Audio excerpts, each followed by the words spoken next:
Pai do Senhor, irmãos, fazer aqui uma leitura de Malaquias, capítulo 3, versículo 1.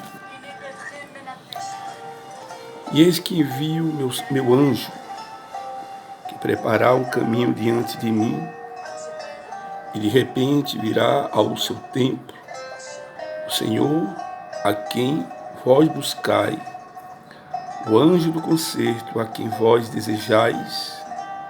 Eis que vem, diz o Senhor dos exércitos. Vou ler novamente. Eis que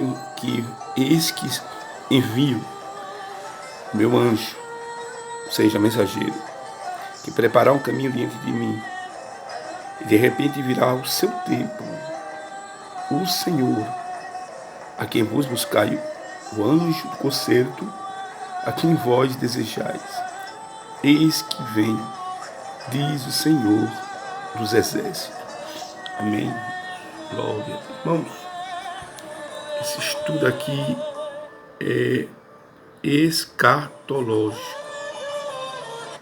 Escatológico. Escatologia fala de ensinos sobre coisas futuras.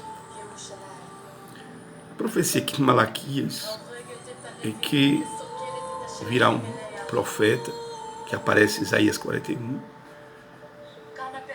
acho que é o versículo 10, mais ou menos, 11, que ia preparar um caminho, que é João Batista.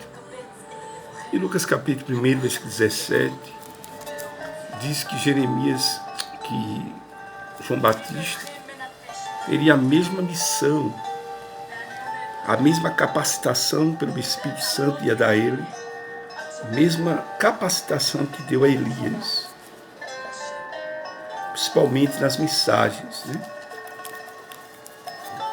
E a profecia aqui de Malaquias diz que de repente virá ao seu templo, o Senhor, a quem vós buscai, o anjo do concerto, a quem vós desejais, e eis que vem, diz o Senhor dos exércitos. Esse segundo anjo fala de mensageiro, Esse segundo anjo é o próprio Senhor. Por quê? Porque está aqui em maiúsculo. Virá ao seu templo, virá ao seu. Está dizendo que é dele. O templo, o Senhor, em quem buscais o anjo do concerto, ou seja, uma nova aliança.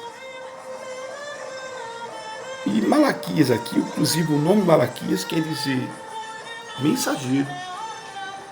Malaquias era um profeta contemporâneo a Esdras, que era sacerdote e escriba, e o governador Neemias. E Deus está usando Malaquias aqui para corrigir os sacerdotes que eram corruptos. E tanto é que no versículo 8, 9, naquela altura ali, ele fala do dízimo e oferta, e ali não era somente os adoradores que estavam desprezando, mas os próprios sacerdotes também estavam desprezando. Em que sentido? Eles estavam retendo os dízimos do Senhor. E o que acontece ali? Deus levanta Malaquias, capítulo 1, capítulo 2, capítulo 3. E Deus está levantando o profeta para dizer àquele povo que o Senhor é justo. Ele não é injusto. O que acontece com isso? Diz que o que ele está dizendo ali, que o versículo 9 ali, quando fala dos dízimos, em que roubamos? Ele diz, pode um homem roubar a Deus? Ele pergunta, em que roubamos? Aí ele diz, dízimos e ofertas. Os próprios sacerdotes estavam roubando o Senhor. Além dos adoradores, porque a Bíblia diz em Mateus 24 que por conta da iniquidade o amor esfriará. Então digamos, né, que eles estavam tão revoltados com as injustiças que os sacerdotes praticavam, que eles não queriam mais dizimar ao Senhor. Os próprios sacerdotes estavam com o altar quebrado. Para você ter uma ideia, Oséias, quando casa com a Gomer, prostituta, filha de Ibraim, aquela mulher tinha dois simbolismos. Ela simbolizava o povo que futuramente ia aceitar Jesus. Tanto é que Pedro, 1 Pedro 2,9, a seguir ele diz: vós, que em outro tempo, né? Então, o Oséias ali simboliza Jesus. Mas também aquela mulher era o espelho dos sacerdotes. Só para você ter uma ideia, eu estou numa mesa, aqui, sentado na mesa, olha a mesa. Em Israel, não é como no Brasil, que todo mundo senta para comer. Lá em Israel, só senta na mesa que tem aliança. Por isso que Paulo, 1 Coríntios 5, versículo 21, 2 Coríntios 5, 21, ele diz: aquele que se diz ser irmão e anda praticando tal coisa e senta com ele, nem deve sentar para comer, ou seja, não queira nem aliança. Então a mesa, como a cama, são dois utensílios que simbolizam a aliança. O homem, quando deita com a prostituta, segundo o apóstolo Paulo, em Coríntios, ele se torna um com ela. Lembra de Gênesis 2, 24? Gênesis capítulo 2, versículo 22 a 24? O homem e a mulher se tornam uma só carne, um só osso. Então a cama, o homem, ele se torna um com a prostituta. Mas quando um homem de Deus senta numa mesa, junto com um político corrupto, ali ele estabeleceu uma aliança. Então os sacerdotes, eles eram prostitutos porque eles se vendiam, eles se corrompiam.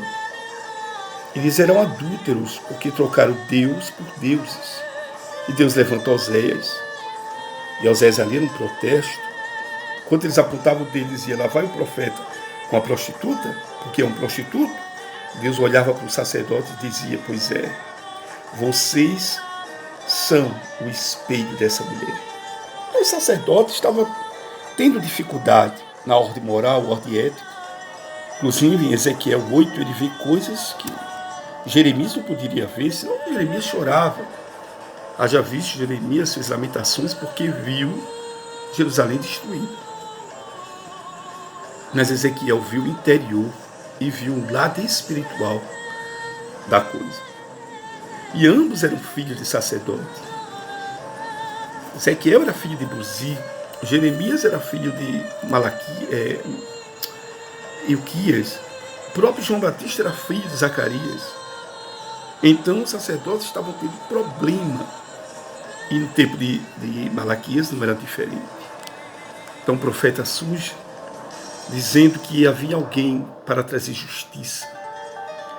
E ele diz, e o sacerdote, ele diz aqui, e virá ao seu templo. O templo não é do homem, o templo é do Senhor.